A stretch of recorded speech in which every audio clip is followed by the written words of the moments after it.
the answers. This is CBS 13 Mornings. And then we saw the sun. We are getting a much-needed break, yes, from the storm. How crews are using this time to restore power for local residents before the next round moves in. And guess what? I-80 also reopened late last night, but we're going to tell you why semi-trucks are still being held back from passing over the mountains.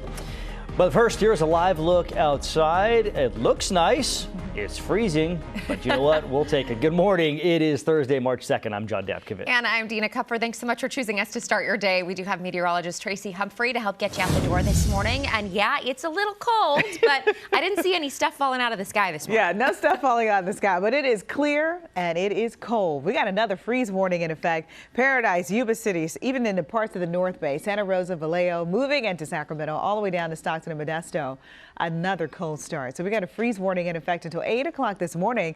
Temperatures in the 20s all the way to the low 30s. Here is a look at what we have outside right now. 0 in South Lake Tahoe. Lower to the mid 30s for the hills. 37 coming in for Sacramento. 36 coming in for Stockton. 36 in Modesto. And 46 coming in for San Francisco. Later on today, you're going to have plenty of sunshine. But unfortunately, when you get all that sunshine, some of that snow right along the sides of the highways, it starts to melt a little bit. And then we get these overnight temperatures in the 20s. And it starts to refreeze. So I wouldn't be surprised if you had some more black ice to deal with this morning. But who knows a lot more about that than me? Hey, Courtney. We'll take a look at your first alert traffic. Good morning to you. Yes, black ice is definitely going to be an issue for you in some of those upper elevations, but also be aware of the chain requirements that are in place as you're making your way in and around some of these roadways. Now, the roadways that you see listed here, highways 4, 49, 50, 70, 88, 89, 108, and 395, all requiring chains. In addition to that, everyone listed, in addition to Highway 20, has closures in place because of snow in certain spots. And as mentioned, eastbound 80 is still closed to big rigs between Applegate and State Line. It is open to passenger vehicles, but big rigs still not able to travel through there. So you're going to need to go online to the website or to call the toll-free number to get the specifics on exactly which route you're driving on so that you know exactly where those chain requirements are in place and where those closures are in place this morning, because they are plentiful and they're stretched out. So be aware. Guys, back over to you. Okay, thank you very much, Court. Begin with some breaking news right now. A police chase that came to a crashing end at a gas station in Sacramento. Yeah, we have Dave Grassoff live this morning. This is Stockton Boulevard and Fruit Ridge Road, and he joins us with the latest. Hi, Dave. What can you tell us? Oh, Dave, we're not hearing your mic. Not hearing you, Dave.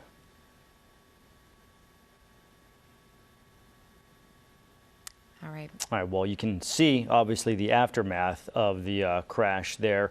We're going to try to get Dave's mic squared away and check back with him. You got us now, Dave? Hello. Yeah, we can hear you now. Hey, sorry about that.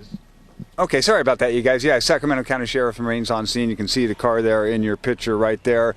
This one, kind of an interesting one. At 2 o'clock this morning, patrol cars noticed a car driving around with expired plates. They pulled the individual over, and they gave that individual a warning. And the individual said, all right, I'll just leave the car right here. Well, about an hour later, the law enforcement saw the same car, same driver, driving around again. So again, they pulled that driver over, but this time the driver took off, and so a pursuit ensued, and then it ended up right here. Stockton and Fruit Ridge crashed right here at this Chevron gas station. The driver then got out of the vehicle and ran, but he was tracked down by Sacramento County Sheriff's Department officers, and so he was detained. He was okay. A little bit of property damage here to the Chevron. There's a bunch of rocks kind of by the gas pumps, but driver is in custody, and on his way to jail. John, Dina.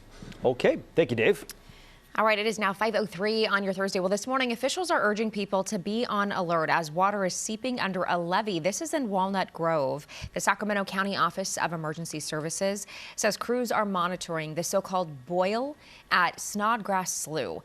They say there is no immediate threat, but they're asking people who live in the area to keep an eye out for alerts if the situation worsens.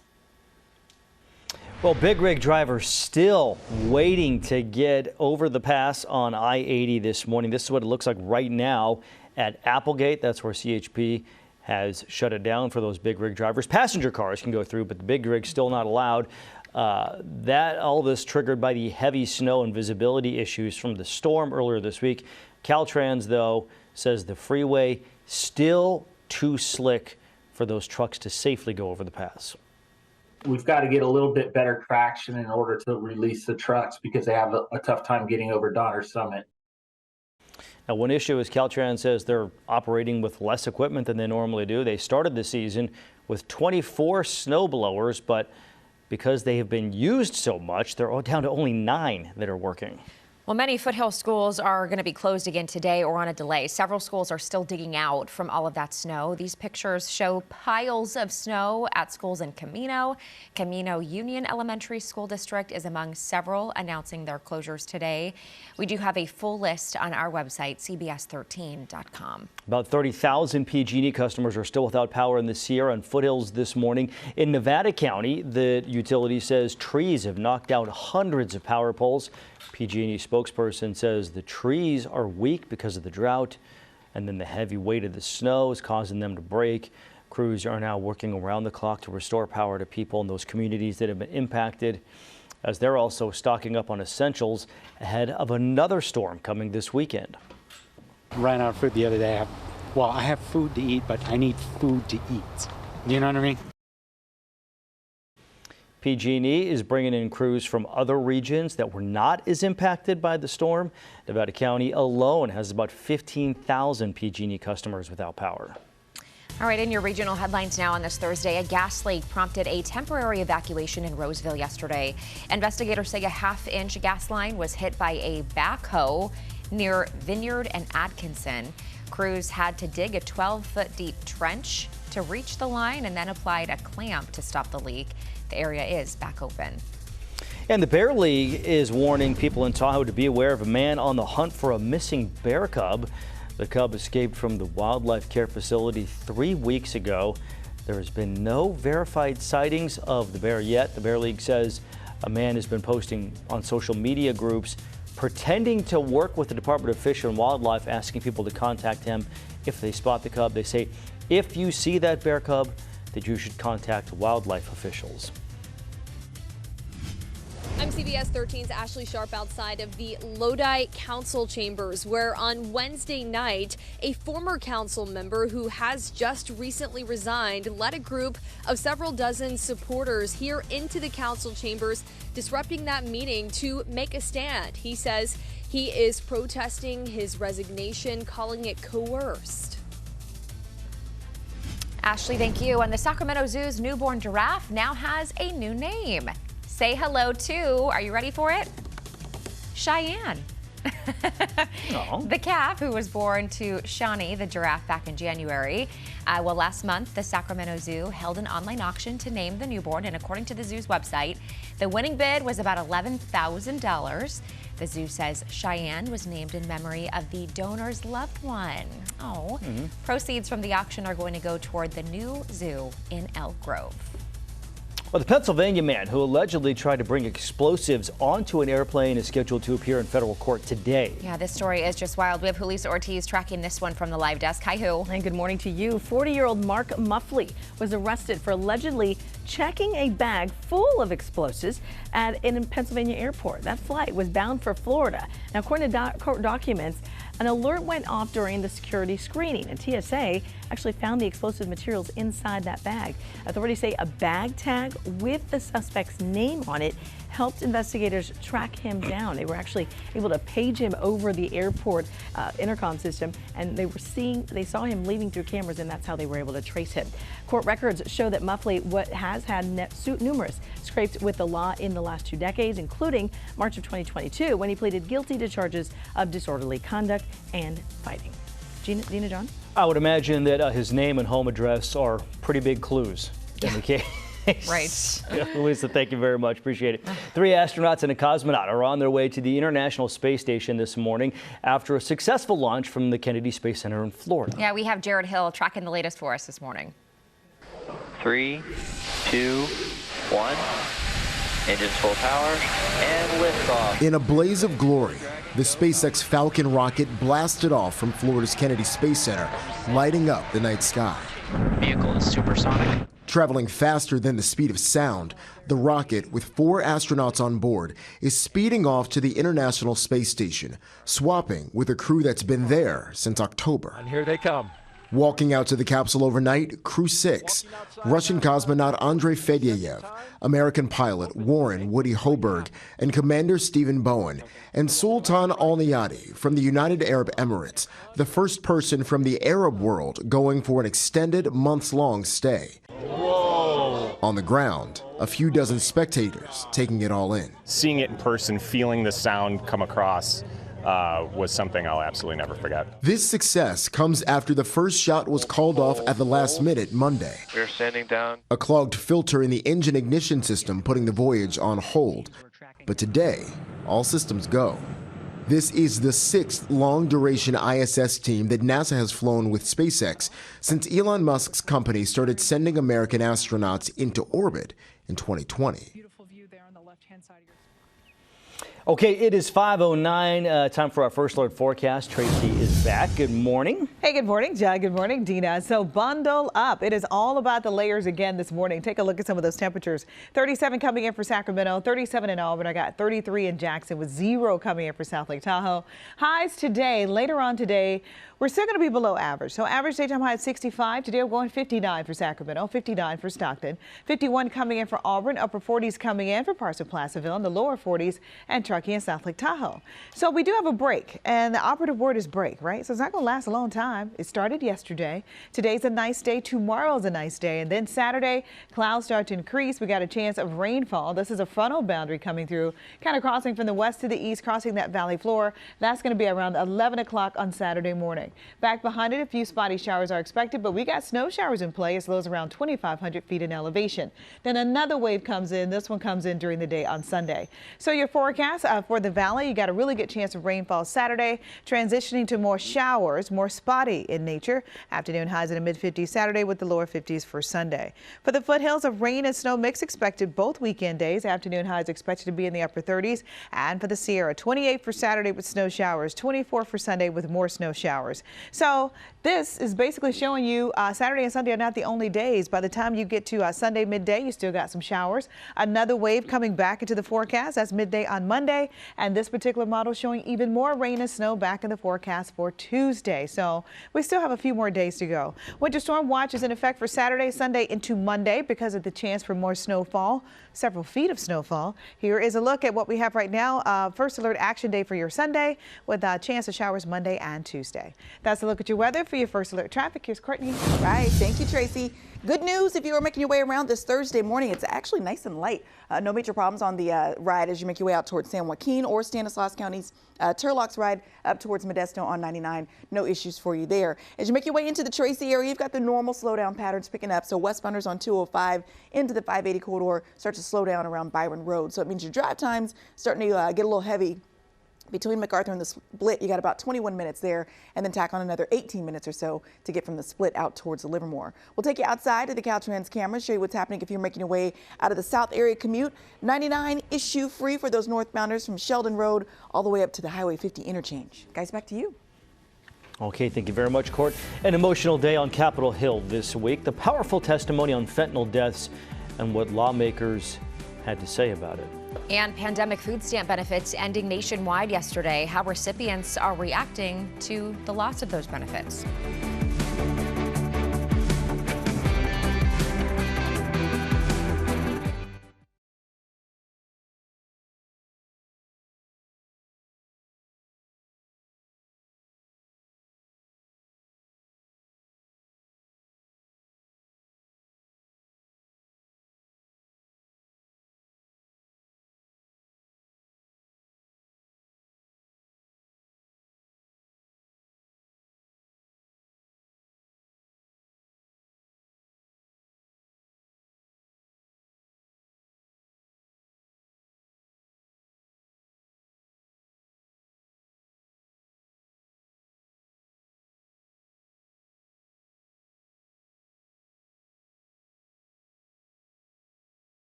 It is now 5:15 on your Thursday. Well, a House hearing looking into the fentanyl crisis in the U.S. came with some emotional testimony from people who have lost loved ones to the drug. Yeah, here's CBS 13's Nicole D'Antonio.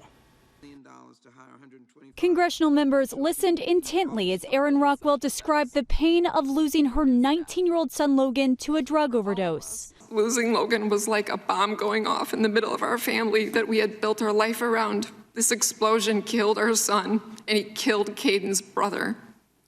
This bomb, this weapon is called fentanyl.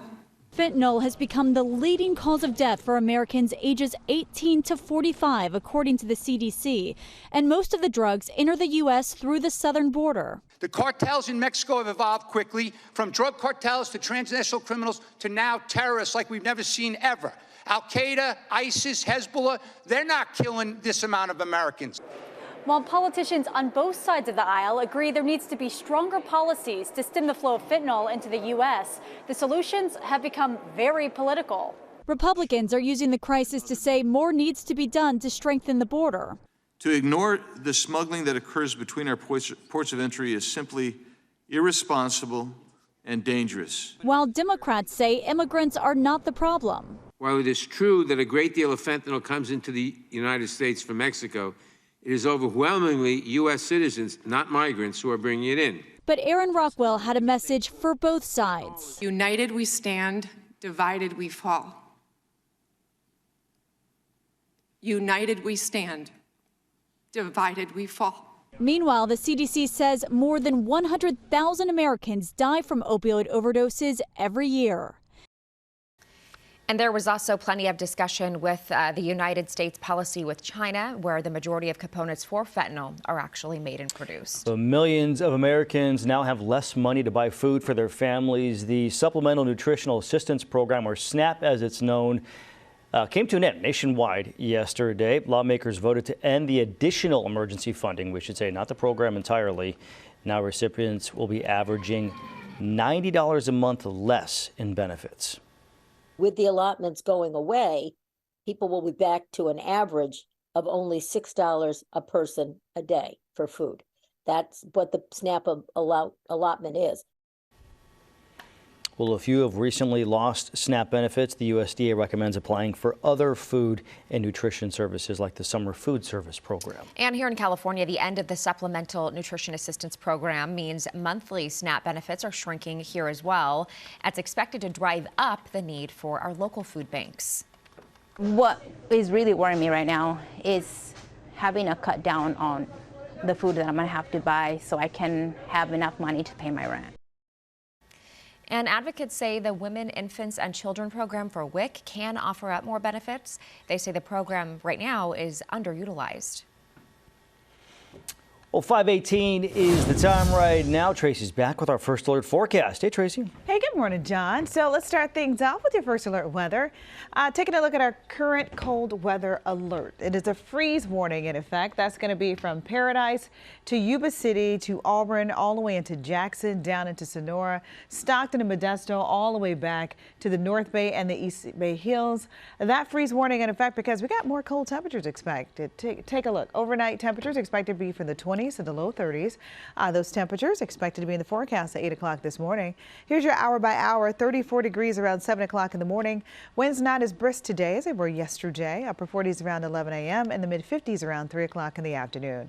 For the Sierra today, here's a look at some of your afternoon highs. Mid 40s coming in for Reno, lower 40s coming in for Portola, 42 coming in for South Lake Tahoe.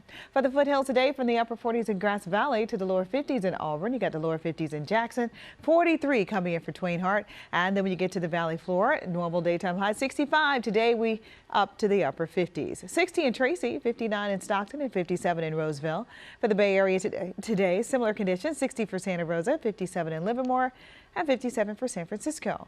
Now that's what you'll have later today, but right now again it's cold outside. 36 in Stockton, 37 in Vacaville, 32 in Jackson, and again those highs today coming in near 60 for Sacramento, lower 50s for Auburn, mid 40s for Grass Valley with the lower 40s for the Sierra.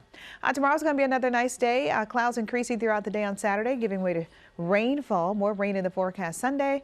Looks like it's going to be a pretty heavy rainfall at times Saturday night into Sunday. So for that reason, Sunday is going to be a first alert action day. We'll have a few leftover showers still in the forecast Monday and Tuesday, and we're back to cold temperatures by Wednesday with plenty of sunshine.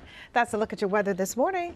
For your first alert traffic is Courtney. All right, thank you, Tracy. Let me show you what's happening if you are hitting the road coming out of the Yolo County out to Solano County area. 80s ride. Great, no problems there. All green as you make your way in that westbound direction. If you're headed across the Delta, same thing. Your ride out of Rio Vista looks great on Highway 12 as well as 160 as you make your way out towards the Antioch Bridge. No issues hanging you up as you make your way through that stretch. So your drive times for the super commute, again, sailing right on through as you're coming out of the Yolo County area out towards Solano County. Normal slowdown pattern, so between Tracy and Livermore as you continue west on 580. We'll take you outside of the Caltrans cameras in Sac County. This is what that transition looks like.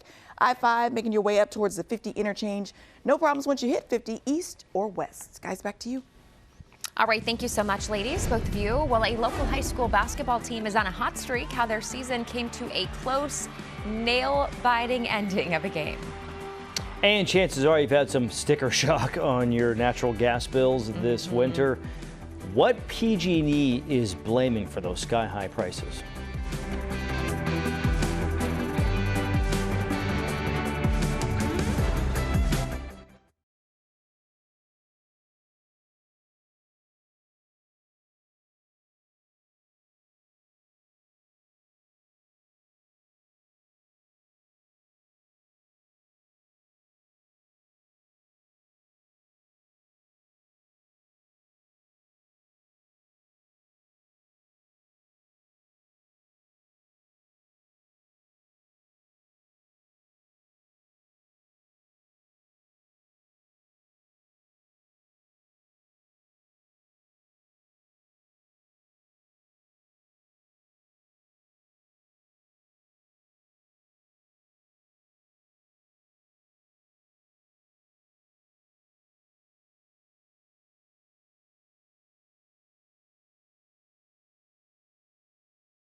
Now, the Xfinity Sports Zone.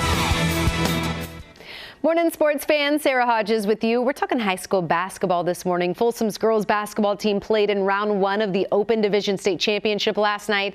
The Bulldogs on an 18-game winning streak.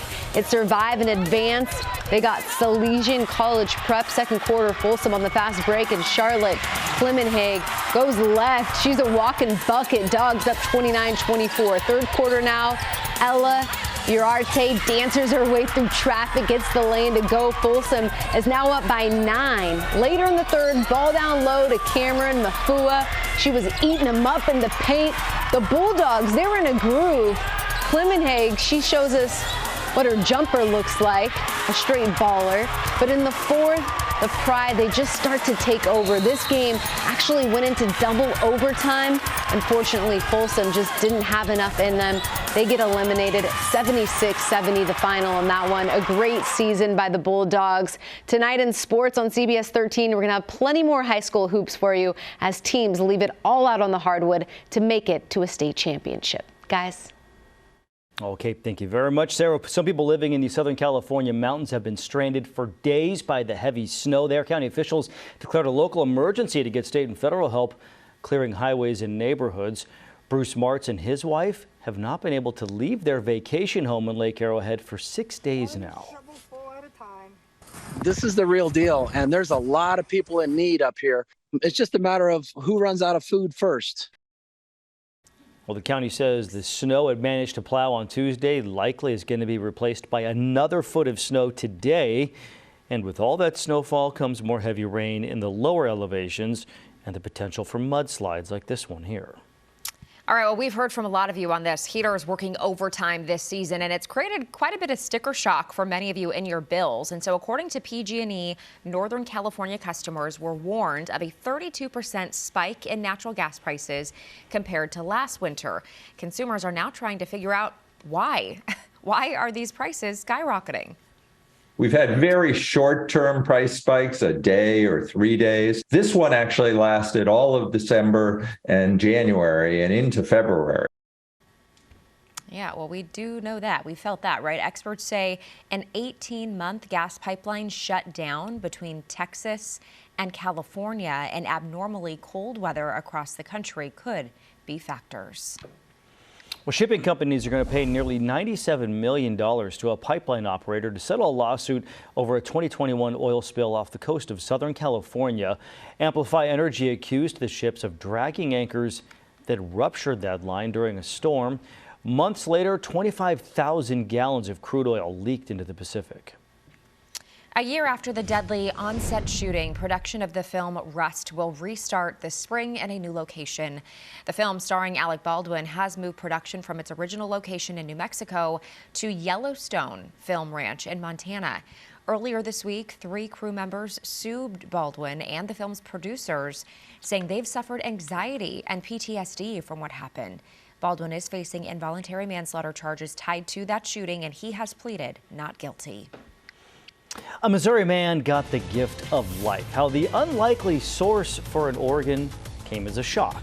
And PG&E power outages continue in Pollock Pines. How residents are reacting as crews are working hard to fix the issue.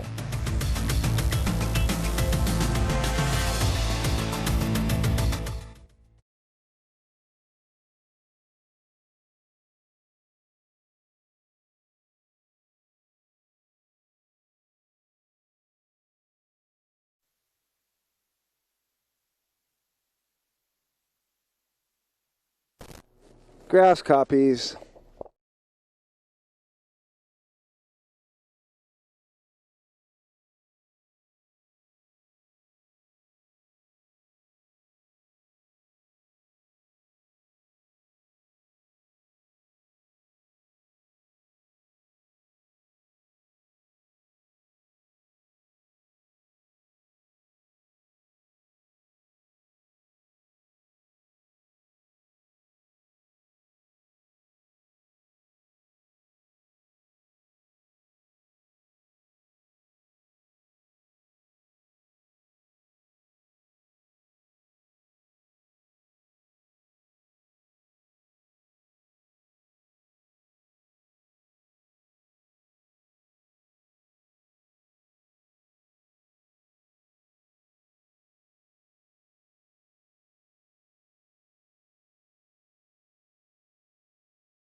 Getting answers. CBS 13 Mornings continues.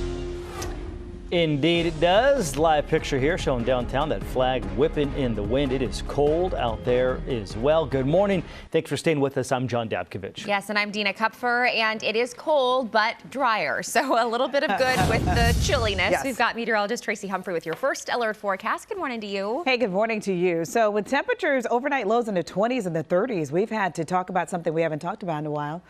I don't know why I sound like a morning DJ. Because you've been talking a lot lately. Exactly. That's very cold temperatures leading to some icing on some of the roadways, especially those overpasses. More cold temperatures in the forecast this morning. We got the 20s coming into the lower 30s. Here's what we have right now. 36 coming in for Stockton, 36 coming in for Modesto, 33 coming in for Marysville, 37 coming in for Sacramento, lower to the mid 30s coming in for the hills, and it is 0 right now in South Lake Tahoe. Later on today, more sunshine expected. Not expected for it to be as windy as what you had yesterday. Temperature still below average. Upper 50s coming in for highs for the Bay, Delta, and Valley. Upper 40s coming in for the hills and the lower 40s for the Sierra. So this morning we do have a freeze warning in effect until 8 o'clock in the morning, and then we turn our attention to a winter storm watch. That comes in Saturday, Sunday, and Monday. We'll take a closer look at your weekend forecast, that storm system, how much more snow could be on the way in just a few moments. In the meantime, for your first alert traffic, hey, Courtney. Hey, good morning. All right, want to give you a little heads up. There is a crash reported northbound 5 at Highway 12 in the Lodi area. Just happened. So CHP is getting on scene. We'll get more details on that in just a bit. Do want to let you know those chain requirements are in place for a lot of those mountain-bound passes, highways 4, 49, 50, 70, 88, 89, 108, and 395. And in addition to that, there are closures in place on all of those highways in certain spots, in addition to Highway 20. So just be prepared for some of those closures to be in place because of snow. The biggest one is going to be on eastbound 80 that's closed to big rigs between Applegate and State Line. It is open to passenger vehicles, but again, big rigs still have that closure in place. So check ahead online with Caltrans or call that toll-free number. You just plug in exactly which highway you're going to be on, and you'll get the specifics on where those chain requirements are going to be in place, as well as the closures because of snow. It is definitely still an issue for you this week. Guys, back over to you. Yeah, certainly is. All right, Courtney, thank you so much. We are following some breaking news. A driver in custody after leading deputies on a chase in Sacramento. Yeah, that chase ended with a crash right in front of a gas station. Dave Grassoff is out there live this morning at Stockton Boulevard and Fruit Ridge with the latest. Hey, Dave. A tow truck left about 5 minutes ago with the vehicle. Sacramento County Sheriffs have wrapped up their investigation, and the scene is now clear. Now you just have some employees out here shoveling some of the rocks from the crash. Basically what happened overnight around 2 a.m., the county sheriff observed a car with expired plates. They pulled that individual over, gave the individual a warning, and the driver said that he was just going to leave the car there, but about an hour later they saw that same individual driving around, so they pulled him over again, and he ran, and then the pursuit ensued after that, and the driver crashed here, Stockton Boulevard at Fruit Ridge, just kind of at the gas station here. We talked to Sacramento County PIO, who shared a little bit more information about what happened. We're not in the business of trying to ticket everybody for everything. So originally, like I said, just let off with the warning, but the second time after he told deputies that, hey, I'm just going to leave this park for the night and take care of the registration when I can, went out about an hour later. Yeah, so the pursuit ensued and then ended right here when he crashed the vehicle. The driver got out and ran, but then they were able to detain that individual. There was no injuries, but the driver is now on his way to jail. John, Dina. Yeah, and thank goodness the crash was there in front of the gas station and not there where the pumps are. Dave, thank you. We'll check back with you. Meanwhile, I-80 still shut down right now for big rig drivers this morning. This is a live look there. You can see they are lined up on the side of the road. They've been stuck there for several days because of the heavy snow and the slick conditions going over the summit. Passenger cars, they can get through right now, but those truck drivers still being told to wait. And an evacuation warning is in place this morning as well for more than 100 homes in Placer County after an avalanche in Olympic Valley near Tahoe. It happened Tuesday night at an apartment complex on Shirley Canyon Road. Placer County Sheriff's Office says everybody's safe and accounted for, but still dozens of people have been forced to evacuate because of the risk of avalanches there. We couldn't even get out of our own driveway, so we just got our backpacks, grabbed the kids and the wife and the dog, and walked back to the village. Sheriff's Office is now working with the Sierra Avalanche Center to determine when they can lift those evacuation orders and people can be allowed back into their homes. The snow, though, caused a roof to collapse at a church in Forest Hill. Yeah, this all comes one day after an 80-year-old woman died after her porch collapsed under the weight of all that snow. She ended up going into cardiac arrest. All the heavy snow put too much weight on the rooftop at the Calvary Chapel Church, and luckily no one was hurt there, but heavy snow has hit their community hard. People who live there said right now they are in survival mode. I've never seen it this bad. This is, it's pretty horrible. It's like way too much. The limbs are snapping. The lady passed away. There's trees down everywhere in cars. It's incredible, it really is. Well, the church's pastor says he does not know where he will hold services on Sunday, adding it could be a remote sermon, so perhaps Zoom is what they're now considering. Taking it back to 2020. Yeah. Also, there is a bit of a backlash right now in Roseville over a proposed mega industrial park. The plan calls for a more than 2 million square foot warehouse and trucking center on Phillips Road. Homeowners say they support the development, but they argue the facility just does not belong in a residential neighborhood. Yeah, my biggest concern is the fumes from the diesel trucks. So some of the reporting that the city disclosed shows that it could lead to a higher cancer risks. They had a bunch of pulmonary diseases I'd never heard of.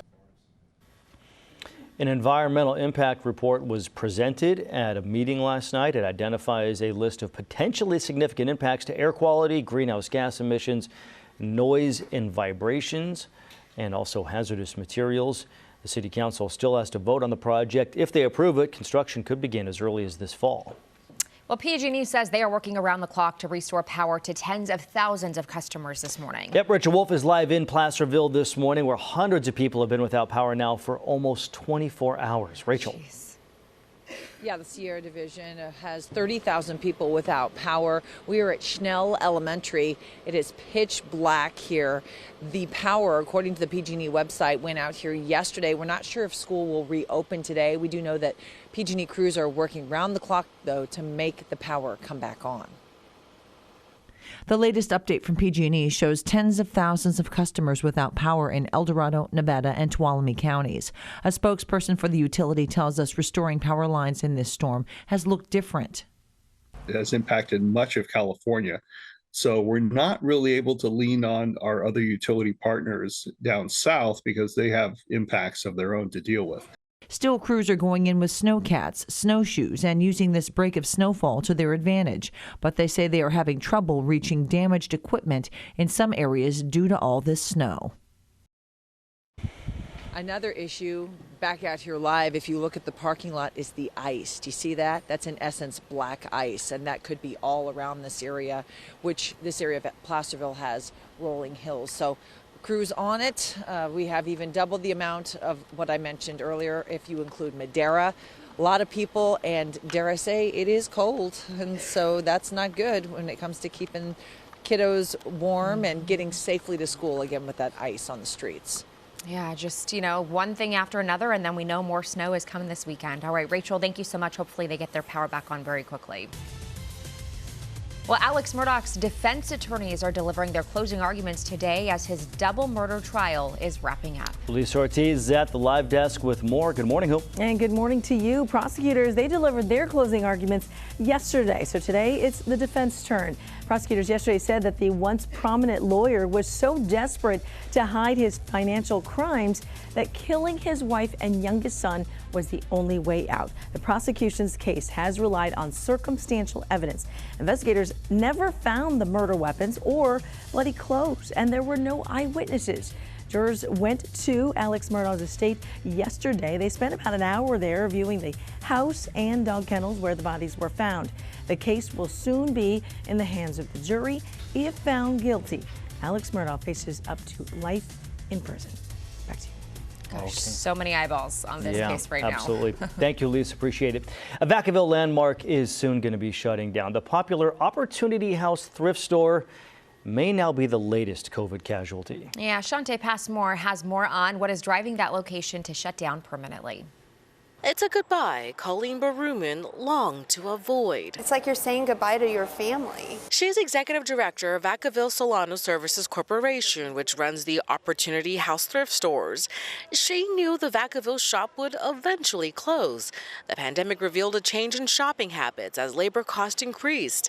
It hadn't only become unsustainable from an operational standpoint. We've not been able to keep this store going with a profit. But from a missional standpoint, the stores help fund the Opportunity House homeless shelter, transitional housing following a sober living and work to housing program.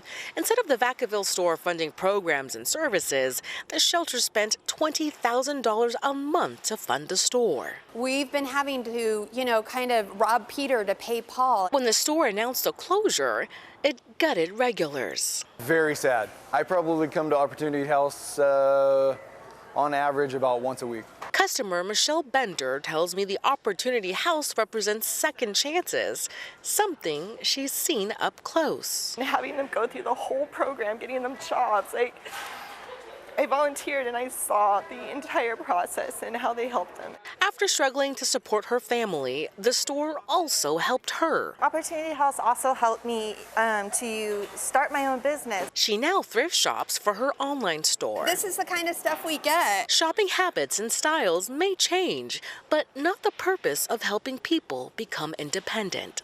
I don't think Vacaville realizes what this is going to do to the community. And our community doesn't even realize it yet. And the Opportunity House thrift store in Vacaville is set to close on March 10th. Now we're told the Fairfield location is going to remain open. But I used to drive by that store every day going home, and it was always packed with people from the public. Yeah. So it will be missed for sure. Okay, it is 5:41 right now. Tracy's back with our first alert forecast. Hey, Tracy. Hey, good morning, John. Good morning, Dina. Take a look at your hour-by-hour forecast. Temperatures this morning in the mid-30s, topping off today in the mid to upper 50s, which is still about 7 degrees below average for us. We do have more rain and snow on the way. Tomorrow's going to be another nice day, and then take a look at what happens Saturday. Frontal boundary comes in. You'll have a chance of rainfall heavy at times, becoming more spotty thereafter. Even a chance of snow showers coming in as low as 2,500 feet in elevation. Initially, they'll drop even lower than that. And then Sunday, another storm comes in. So how much more snow could we see? Well, parts of the Sierra have picked up about 12 feet of snowfall in the last 7 days. Now we're going to tack on an additional 40 inches possible for Kirkwood, an additional 47 for Bear Valley, more than a foot in Forest Hill, and more than maybe 1.5 inches for Auburn. Which begs the question, right? All of that snow, people have to shovel it. How much does snow weigh? I love this graphic. So take a look at it. You have fluffy snow, you got normal snow, and you got wet snow, right? So the ratio that we normally use is 15 inches of fluffy snow would melt down to 1 inch of rainfall. And then you can see wet snow, 5 inches of snowfall would melt down to 1 inch, right? Because it holds more moisture. So that comes in about 12.5 pounds per square foot. That's just for wet snow. So you get 12 inches of snowfall, for example, on a 1,500 square foot house. That would weigh for fluffy snow about the size of a truck. That's how much it weighs as far as weight on top of that house. 6,000 pounds. Normal snow is 9,000 pounds. And wet snow would be about 18,000 pounds on top of a 1,500 square foot house. And again, we're adding more snow over the course of the weekend. So just let you know that snow, even though it looks all light and fluffy and powdery, it does kind of add up and it does weigh a lot. That's a look at your weather. Hey. Hey. How you doing, Courtney? That painted a whole picture. It did, didn't it? I know. My goodness. Thank you, Tracy. That was great. Let me show you what's happening on the roadways. Delta Drive is free of any issues this morning. Rio Vista out towards the Antioch area. We do have multiple cars involved in this one, 3 cars to be precise. Northbound 5 at Highway 12. No injuries, though, so hopefully that'll be a quick cleanup process. They'll get this one off the roadway, and so far it's not causing any slowdowns for northbounders on I-5. If you're headed out towards the San Joaquin or Stanislaus County areas, no major issues for you there. We do have reports of a brand new crash westbound on 205 and Mountain House Parkway involving a big rig, and it just happened, so it's starting to cause a little bit of a slowdown, or I should say extra slowdown as you make your way into the Altamont Pass, and 580 starting to see a little bit of a slowdown as well for westbounders just past Patterson Pass Road. So at this point, your drive times are going to be in the red. Between MacArthur and the Split, you're seeing about 25 minutes, almost 20 minutes to get you from the Split out towards Livermore as you continue west on 580. Again, we'll keep you posted on that crash on 205. Let's go outside, show you what's happening on the Caltrans cameras in Sac County. Here's 50's ride right around Watt Avenue. No problems if you're coming out of the Rancho Cordova area, making your way out towards East Sac. Guys, back to you. All right, thank you so much, Courtney. Well, colon cancer rates are rising amongst younger people. How one patient is shining a light on this growing trend. And a major pharmaceutical company slashing the price of insulin.